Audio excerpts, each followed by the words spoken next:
Okay, so finally it's time to use these darn paths, and I've made every effort to make perfect, precise paths, and I've named them. This will be really helpful if you don't call every path path 1, 2, 3, 4. It's going to drive you crazy. So as you can see here, I named the path around the door, door, and the path around the painting, painting. And so try and do that when you're making your paths. I'll work with the door first, and I'm going to use a rather unusual adjustment layer for this assignment. It's actually not located within any of these icons up there. It's in the old school, and this will give you a chance to see where the old school adjustment layers used to be located. It's a circle that is half black, half white. And there's one in here, and for some reason they didn't put it in the icons above, called solid color. And solid color will allow you to use the color picker right here, and you can just scroll through and choose any color. Is this hot pink? And it places a solid color down. Now don't panic, because that doesn't really look like what we want. And in fact, see this eyedropper that's happening right here on my icon? Anytime that you're in this color picker, you can actually go into an image and it will give you this eyedropper, and you can pick up whatever color that is. So if you have a different document, you can also do that when you're colorizing this document.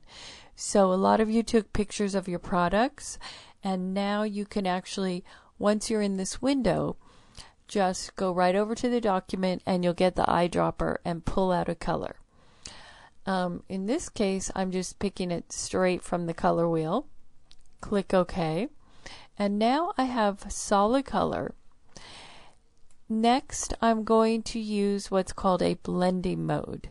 And the blending mode that we're using for this project is going to be located under the normal heading. Hard to believe, but there's a normal heading. And you probably didn't even think about this. Like, you just saw the word normal there under layers and assumed it would always stay like that.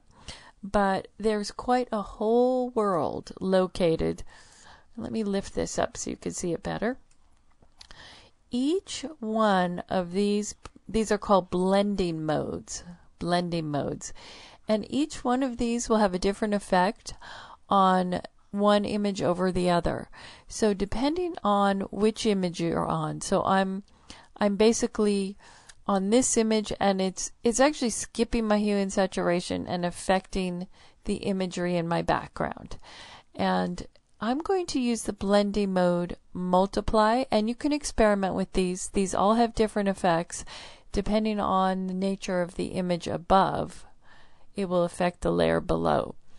And so in this case, multiply, the best way to explain it is it's like putting two negatives together like in a sandwich and printing through two negatives so they blend.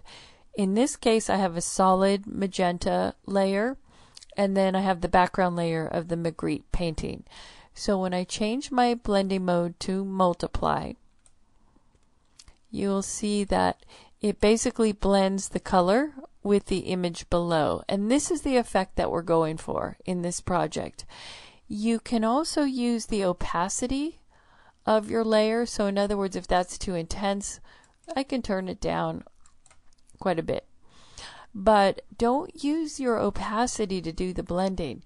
Make sure that you're up here doing blending mode of multiply or any other one that works for the image or the layer combination that you're using. So let's try it on another one. I'll bring over the path painting, click on that one, and I'll right click this time and say make it a selection.